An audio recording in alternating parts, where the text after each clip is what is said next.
Bad places almost always look normal. They don't warn you ahead of time. They don't blink red. They don't smell like sulfur.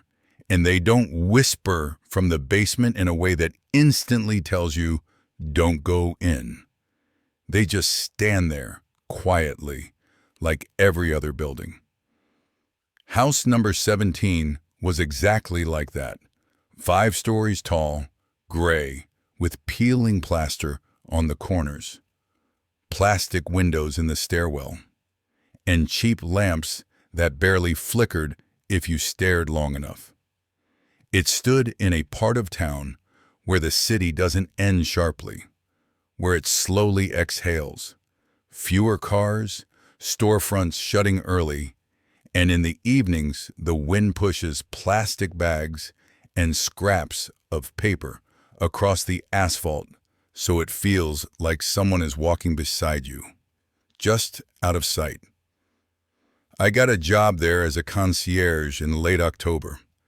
I needed work where I could stay quiet, where nobody crawled into my head, nobody demanded smiles, nobody expected me to keep the vibe positive. Night shifts felt perfect. A tiny booth by the entrance, tea, a delivery logbook, CCTV, TV monitors. Sometimes you buzz a resident in. Sometimes you write down who had furniture delivered. Sometimes you just listen to the elevator humming somewhere above. The first shifts were normal, until one night, just before 3, when the entrance camera caught a woman from apartment 46. I'd seen her before, a gray coat, a grocery bag in her hand, and a slow walk like every step needed approval.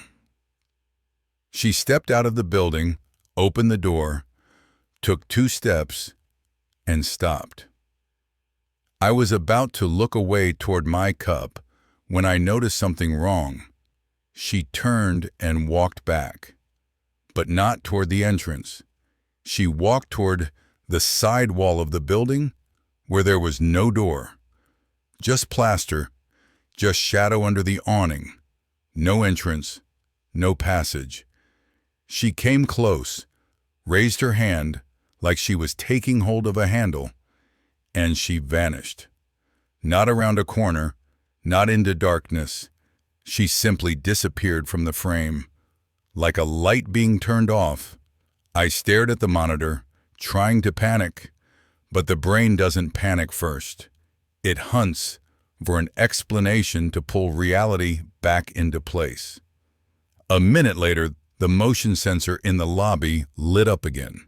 The door opened.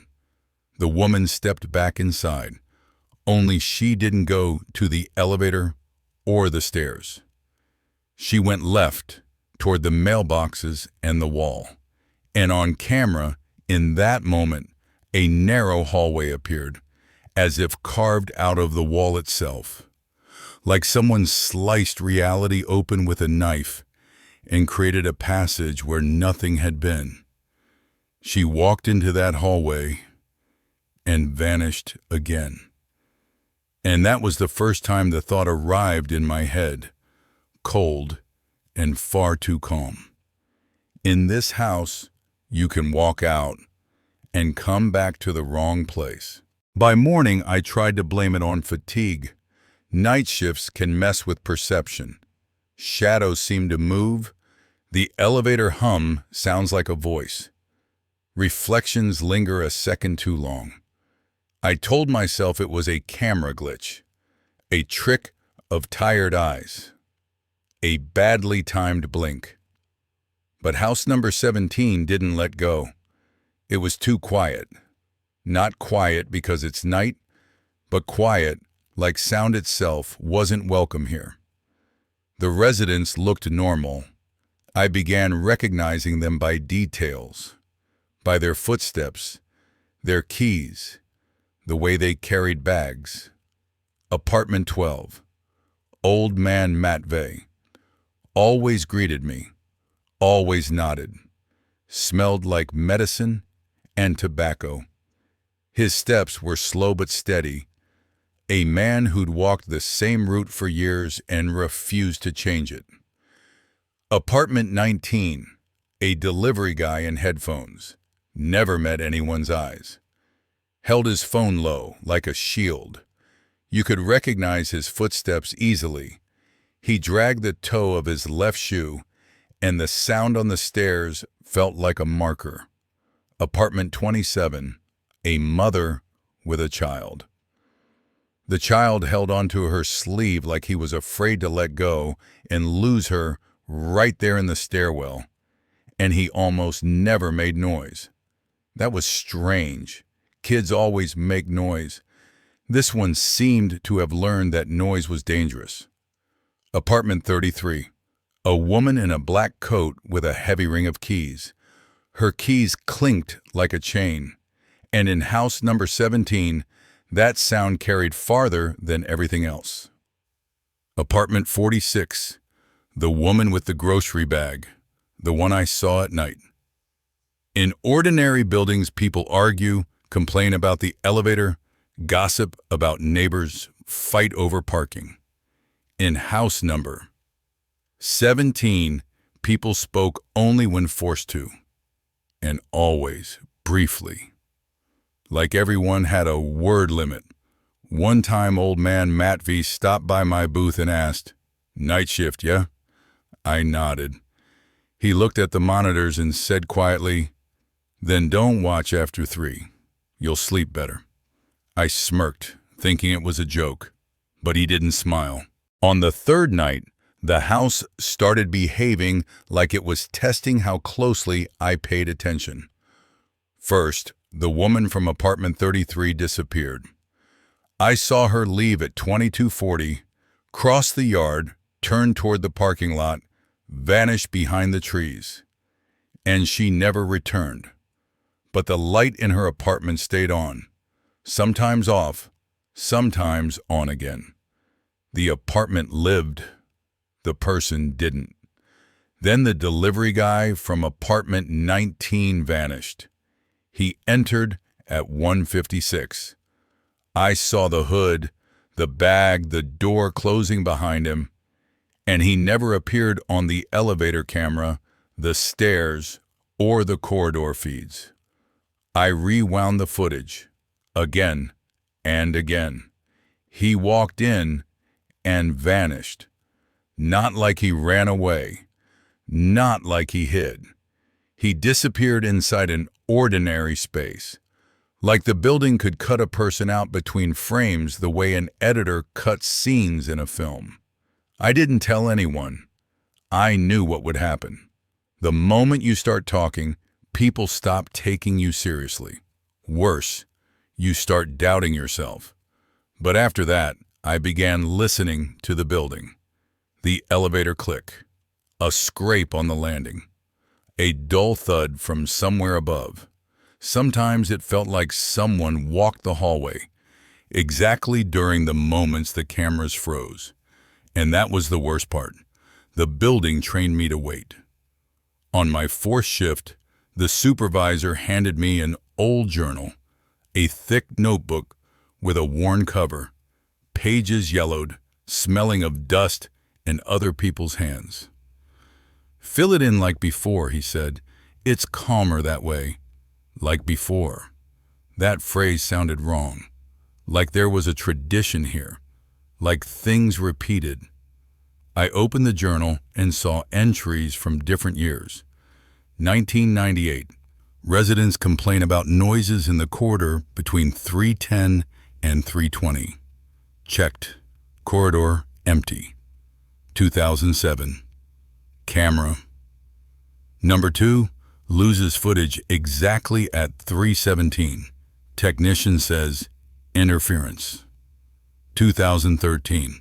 Resident from apartment 46 returned to the wrong place again. Says the door wasn't where it should be. I read that last line 3 times. Returned to the wrong place. It was exactly what I'd seen. I flipped more pages and found rules written in a dry, unfamiliar handwriting. If you hear footsteps in an empty corridor, don't go out. If the elevator opens empty, don't step in. If someone rings after 3:17, don't buzz them in. I closed the journal and looked at the cameras. For the first time, I felt like I wasn't working here. I was inside it. The fifth night became a test. I set myself a goal. Watch the cameras exactly at 3:17 without looking away. 3:15, quiet. 03:16, faint screen flicker. 03:17. Camera number 2 froze. It didn't turn off. It didn't go black. It simply locked on one frame, an empty corridor, dim light, mailboxes, a shadow on the wall, and sound vanished completely. The building went mute, like reality itself had been switched off. Even the ventilation stopped humming. Silence thickened into something physical. I could hear my own heart, louder than it should be. And the worst part, in that minute, it felt like something moved in the frozen image. Not a person, a shadow. Like the shadow deepened and slid along the wall, even though the light hadn't changed. A minute later, everything returned. Sound, rustle, motion. But the recording had a hole. Exactly 60 seconds that didn't exist. I understood. It wasn't a glitch. It was a mode. After that, I watched the residents like evidence. Not out of curiosity, out of the sense that if I didn't understand, I'd end up inside the schedule myself. Old man Matt V. He would come down at 3:05 and stand by the mailboxes, staring at the wall where the door sometimes appears. Once I asked, "What are you waiting for?" He answered, "I'm not waiting. I'm checking if it has started," and walked away without looking back, the mother with the child. She rarely came out, but once at 3:12, I saw her at the wall. She rocked the child in her arms like before sleep. The child didn't cry. He stared at one point where there should have been only plaster. The mother whispered, "Not today. Please, not today." She wasn't speaking to me. She was speaking to the building. The delivery guy, after his disappearance, he returned, but without headphones, and with a bag from a store that doesn't exist in our city.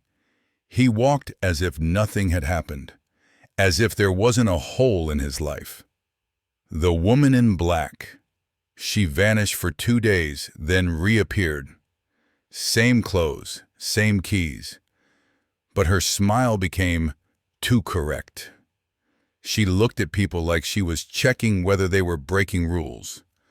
Vera Nikitichna, a pensioner, small, neat, always with a rolling shopping cart.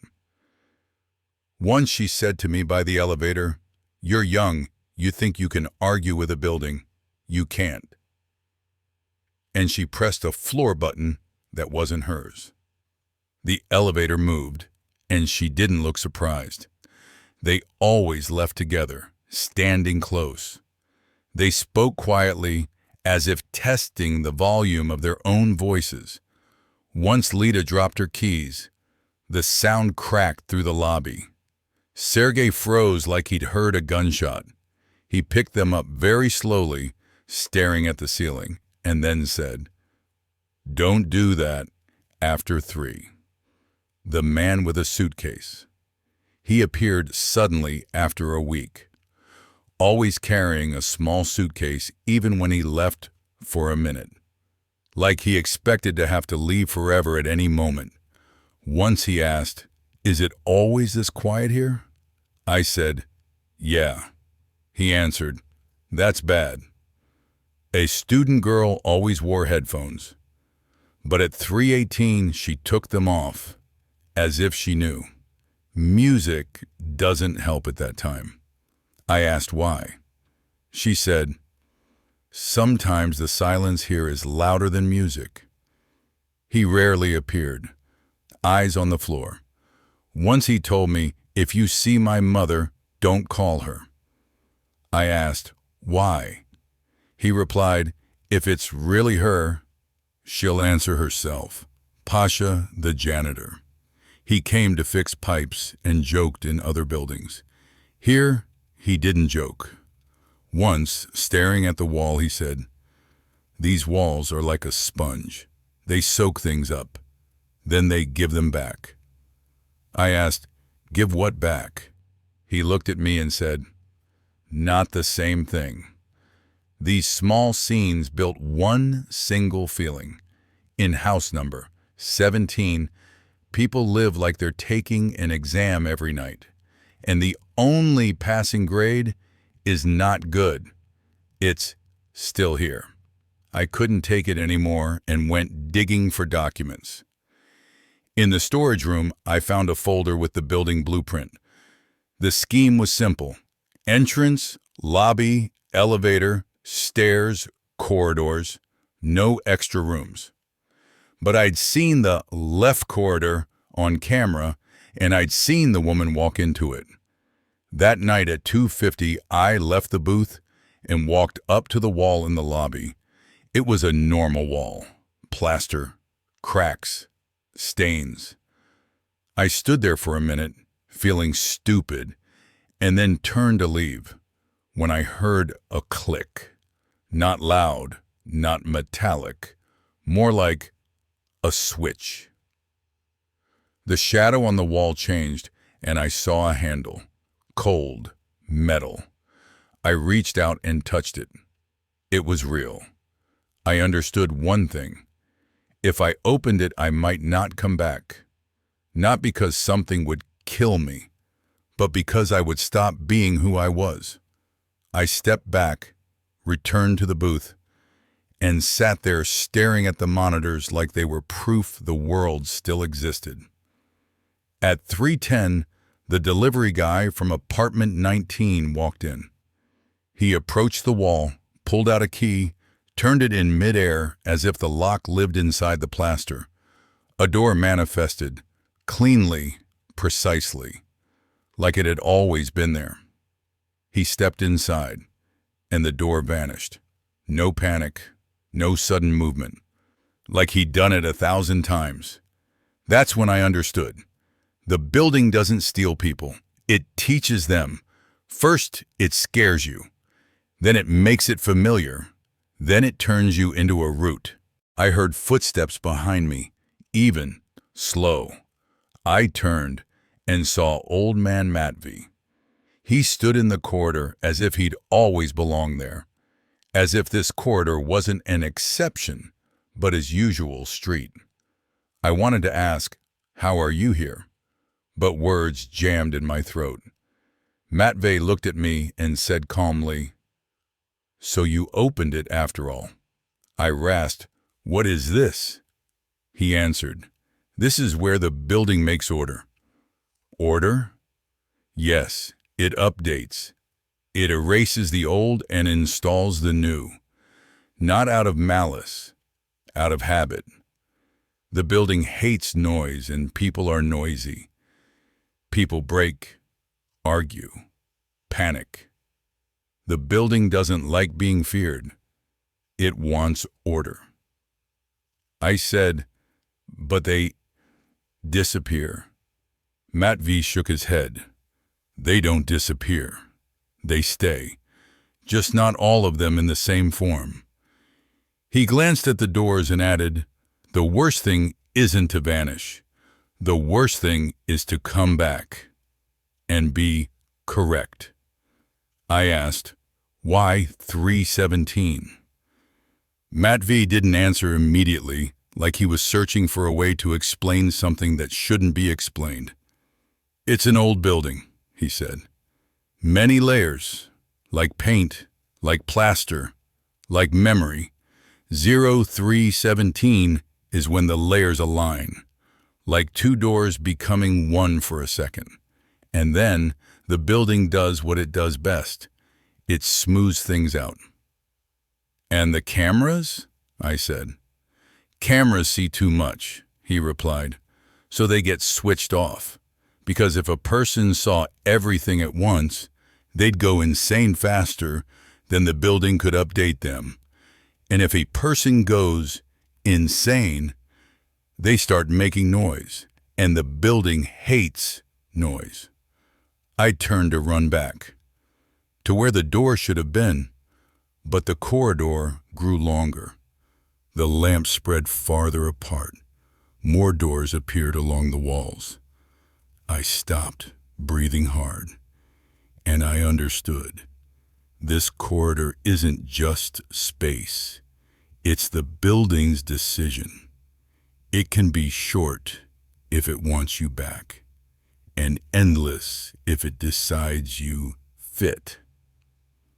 Somewhere very close, almost gently, a word sounded. Quiet. Not a threat. A rule. Matvey said, "You think you're the first one to open it? No. Every concierge opens it eventually, because they believe understanding equals control." I asked, "And you?" He smiled faintly. "I opened it long ago. I survived because I learned not to interfere. I stayed old because I pretended I was already new." I didn't understand at first. He explained, "The building updates the ones who resist, who make noise, who demand answers. The ones who stay quiet remain as they are. But the price is silence. You stop being the person who asks questions.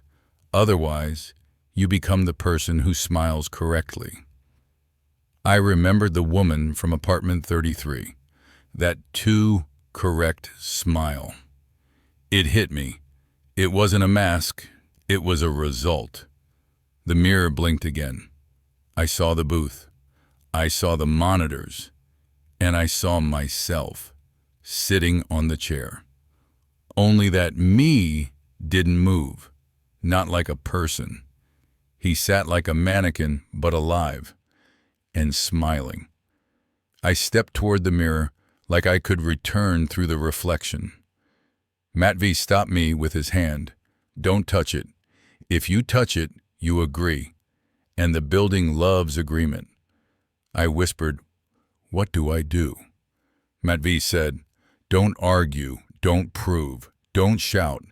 Do what the building considers correct, and it will let you go. But you have to choose what matters, to leave as yourself, or to leave it all." In the basement, I found a cabinet of folders.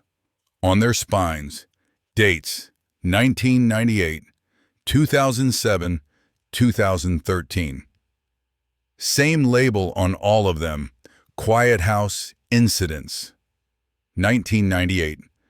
Complaints about footsteps that weren't there, doors that weren't there, an elevator arriving on its own.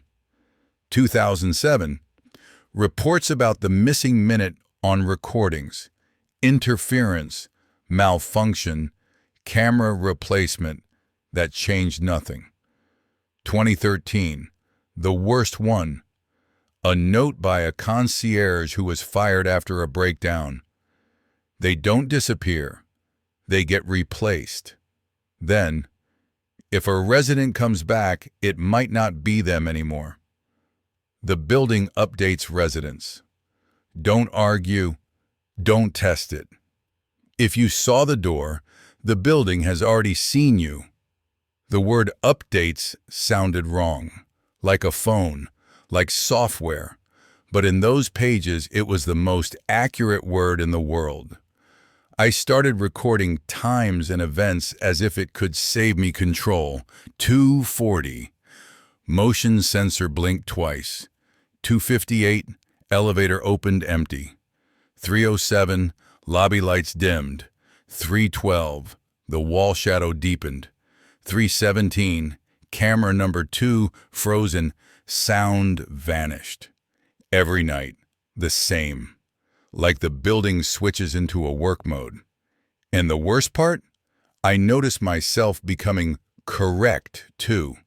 Speaking quieter, moving carefully, looking at the wall even when I didn't want to. As if the building was slowly rewriting my habits. Curiosity is a disease. It begins with, "I'll just check." At 3:14, I left the booth. Walked to the wall. The handle was already there. The shadow lay properly, like it had been set up in advance. I turned the handle. The door opened, silently. Behind it was a corridor. Narrow, long, hospital-like ceiling lamps. And a smell. A smell of fresh renovation. Too fresh for an old building. I stepped in. The door closed on its own. I turned around and saw a smooth wall. The door was gone. In that moment, I understood. I didn't enter. The corridor was too correct, too clean. And that made it scarier than filth. Doors lined the sides. No numbers, no plaques, no handles on the outside, just smooth panels. I approached the first and pressed my ear to it. Behind it, breathing. Even, mechanical, not human, like a fan. Second door, absolute silence. Third, whispering but without words, like lips moving, rehearsing speech that wasn't allowed to exist. I kept walking. The lights didn't flicker. They stayed perfectly steady. It wasn't scary. It was wrong. Like someone kept order here better than humans ever could. At the end of the corridor hung a mirror. A cheap stairwell mirror in a thin frame. But it didn't reflect the corridor. It reflected the lobby, my booth, my monitors, and me, sitting on the chair. Only the me they in the reflection sat differently. Too straight, too calm, and smiling, slightly wider than anyone should. I jerked back. The mirror blinked like a screen. For a second the image switched. I saw not myself, but the woman from apartment 46 sitting in my booth instead of me. She sat straight, and she smiled too correctly. Then me again, then her again, then someone else, as if the mirror was scrolling through versions. I understood what he meant. Sometimes, to get out of a bad place, you have to pretend you belong to it. Not fight, not break it, just become quiet. I straightened up, took a slow breath, lowered my shoulders, stopped fidgeting. As if I told the building, I'm not a threat. The corridor seemed to exhale. The lamps trembled slightly, but didn't go out. And ahead, a door surfaced in the wall. That door. Matvey said softly, "Go." I grabbed the handle, cold as winter metal, turned it. I blinked, and I was sitting in the booth. The tea was warm. The monitors worked. The intercom was silent. The clock read 2:59, like nothing had happened. I checked the reflection in the booth glass. A normal face.